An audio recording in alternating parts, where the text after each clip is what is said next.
Mbahaye ikaze inshuti bakunzi ba Voice TV Rwanda. Nshimira wakoze subscribe. Nawe ugeze kuri Voice TV Rwanda bwa mbere, nagusaba gukora subscribe ubundi tukatubana mu biganiro byacu bya buri munsi. Njyewe ugusuza nitwa Ishimwe Tedis. Impamvu Tshisekedi avuga ko M23 ari bikoreshwa n'u Rwanda mu mboni za General Sultan Emmanuel Makenga.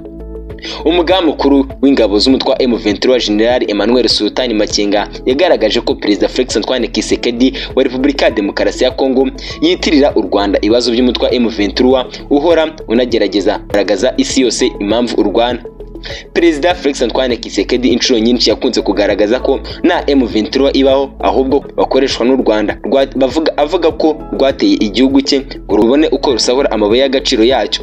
General Emmanuel Sultan Makenga mu kiganiro yahaye umushakashatsi Ariane wabaye senateri mu Bubiligi kuva mu 1995 kugeza mu mwaka 2011 ndetse akaba n'umunyamabanga w'umuryango w'abaganga batagira umupaka, yavuze ko ibivugwa na Tshisekedi ari ugushaka impamvu ku Rwanda. Yagize ati ubutegetsi bwa Kinshasa bushaka uwo bugira impamvu y'ibibazo bwateje cyangwa ibyabunaniye gukemura. Abanyarwanda baratwumva ndetse bagasobanurira isi ikibazo cyacu, ni abaturanyi bacu bakaba n'abavandimwe bacu. Ikindi kimwe natwe bamaze igihe babangamiwe ba FDLR. General Emmanuel Sultan Makenga yunzemo ko usibye kuba u Rwanda ruvuganira M23 rumaze igihe kinini rucumbikiye amagana y'ibihumbi y'impunzi z'abanyekongo zifuza gutaza gasubira iwabo. Abajijwe niba Felix Antoine Tshisekedi yari afite umugambi wo gutera u Rwanda, General Emmanuel Sultan Makenga yavuze ko we ubwe Antoine Tshisekedi yabyitangarije. Yunzemo ati byongeye kandi ingabo ndetse n'intwaro zari zarageze igoma ndetse n'ubufatanye byari ifitanye n'ingabo zo mu karere by'umwihariko ingabo z'u Burundi ndetse na FDLR. Ku bwanjye biragaragara ko Felix Antoine Tshisekedi yari afite umugambi wo gutera u Rwanda. FDLR ntushobora kudutsinda, niko General Sultan Emmanuel Makenga yakomeje agaragaza. General Emmanuel Sultan Makenga ukuriye ishami rya gisirikare mu mutwa M23 yatangaje ko FDLR idashobora kubanesha nubwo yahawe intwaro nyinshi na Perezida Felix Antoine Tshisekedi Chilombo wa Repubulika ya Demokarasi ya Kongo ndetse akanayishyira mu mutwe w'ingabo zishinzwe kumurinda. FDLR ubundi gizwe n'abagize uruhare muri jenoside yakorewe abatutsi mu Rwanda mu 1994, iri mu bagize ihuriro ry'ingabo za leta ya Repubulika ya Demokarasi ya Kongo zirwana n'umutwa M23. Uyu mutwe by'umwihariko u Rwanda rukunze kugaragaza ko uteje inkeke ku mutekano w'u Rwanda bijyanye no kuba FDLR ihuriye mu mugambi umwe na Repubulika ya Demokarasi ya Kongo ugungabanya umutekano w'u Rwanda. General Emmanuel Sultan Makenga mu kiganiro yagiranye na Ariane yabajijwe niba FDLR iteje ikibazo. Makenga yavuze ko uyu mutwe wa FDLR nta mpungenge uteye umutwe wa M23 gusa ukaba ari ikibazo ku baturage bo mu duce igenzura. Yagize ati FDLR iri ahantu hose muri FARDC mu barinda Perezida Felix Antoine Tshisekedi Chilombo, yongeye kandi bahawe n'ibikoresho ndetse n'intwaro. Nishobora kutunesha mu ntambara ariko ishobora kwibesera abaturage baho tugenzura hamaze kuba hanini cyangwa hari n'imidugudu itatanye. General Sultan Makenga kandi yavuze ko mu minsi atishize FDLR yishe abaturage babarirwa muri 40 mu bice bya Kirumba muri teritwari ya Rubero, kandi yashinjije uriya mutwa FDLR w'ingabo za Repubulika ya Demokarasi ya Kongo ko kwangiriza parike y'igihugu ya Virunga, nyamara M23 ikabishaka kuyirinda. Ibi bikomeje kwa mu gihe M23 asabye Felix Antoine Tshisekedi kuvuga byeriye ko azitabira ibiganiro.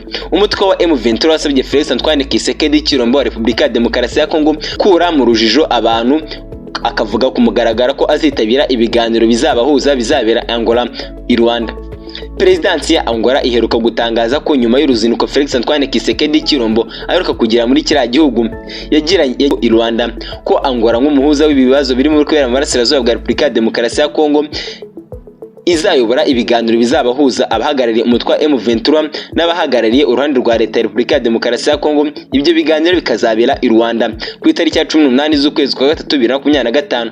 Ni icyemezo umutwa M23 wishimye ndetse unagaragaza ko ariyo ntsinzi yayo.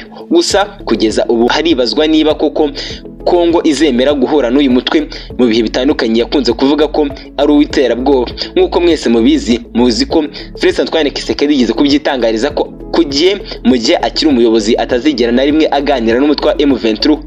Ihuriro AFC ribazwamo M23 rirutse gusohora itangazo rivuga ko nta gisubizo gihari mu nzira za gisirikare zo gukemura ikibazo cy'umutekano muke uri mu burasirazuba bwa Repubulika ya Demokarasi ya Kongo, ahubwo ko bikwirwa uhereye mu muzi w'ikibazo gihari. AFC M23 ivuga ko kandi nubwo Angola yatangaje kuri Facebook ko hari ibiganiro bizabahuza na leta ya Kongo, ko bikwiye ko Felix Antoine Tshisekedi we ubwe akwiye kubitangaza ku mugaragaro ko azaganira na M23 mu biganiro bitaziguye n'uyu mutwe. Ishyamba kandi za M23 zivuga ko kugeza ubu zitarabona uburyo bwemewe n'amategeko bw'ubutumire bubasaba kwitabira ibiganiro, uretse ko na ku rubuga rwa Facebook ya Perezidansi ya Angola. AFC M23 isaba kandi ibyemezo byafatiwe mu nama yahuje imiryango ya EAC ndetse na SADC yabaye ko byahita bishyirwa mu bikorwa. M23 ivuga ko yiteguye ibiganiro kandi yifuza ko ikibazo gihari gikemuka mu mahoro. Kugeza ubu leta ya Kongo ntiravuga mu buryo bweruye niba izitabira ibiganiro bizabera i Rwanda muri Angola. Muri Repubulika ya Demokarasi ya Kongo kandi amasosiyete acukuraga amabuye y'agaciro muri Walikale yatangiye guhunga nyuma yuko inyeshyamba za M23 zikomeje kwinjira muri Walikale. Ikigo Alpha Mine Base Mining cyacukuraga amabuye y'agaciro cyahagaritse ibikorwa byacyo kandi kirimura abakozi bacyo. Itangazo ryayo ryageraga riti turamenyesha ko kubera impamvu zikomeye n'umutekano ibikorwa byose kuri iki kirombe birahagarikwa kugeza igihe hazatangirwa amabwiriza mashya.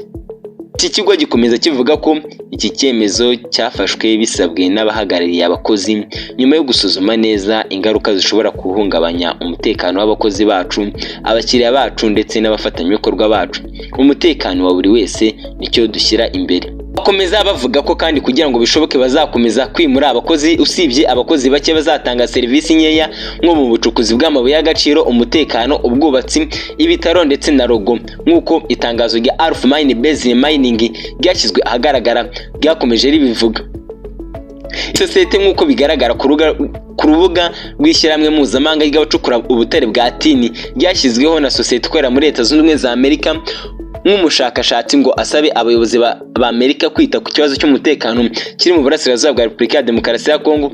Urubuga rwa internationaltin.org nirwo ruvuga ko iki kirombe cya Alpha Mine Base Mining ari icya gatatu ku isi kivamo toni 17,300 za tini iri konsatire itavangiye.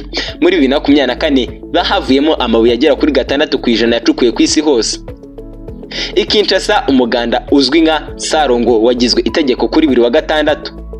Itangazo rigenera abanyamakuru ryashyizwe ahagaragara nuko Minisiteri y'ibidukikije gusukura no gutaka umujyi wa Kinshasa yemeje ko ibikorwa by'umuganda bizwi ku izina rya Sarongo ibyabaye itegeko kuri buri wa gatandatu guhera saa 2 za mu gitondo kugeza saa 5 mu murwa mukuru wa Repubulika ya Demokarasi ya Kongo Kinshasa. Iki cyemezo kigamije gusukura umujyi no gukuraho toni z'imyanda zangiza ibidukikije. Kizatangira gukurikizwa kwa gatandatu utaha itariki 22 z'ukwezi kwa gatatu 2025 nk'uko tubikesha 7sur7.cd. Minisiteri irasaba kandi uruhare rw'abashinzwe ubukungu, amatorero n'inzego za leta kugira uruhare muri kino gikorwa kugira ngo kibashe kugenda neza. Mu cyerekezo cya Guverineri Daniel Bumba cyagaragaye muri gahunda ye yise Kinshasa Ezobanga. Ibi bikorwa bije bikurikira ibyatangajwe na AFC M23 mu bice byagiye ifata birimo ibice by'ingenzi nka Goma ndetse na Bukavu. Ubu akaba ari imijyi ifite isuku utamenya ko iherutse gucamo intambara.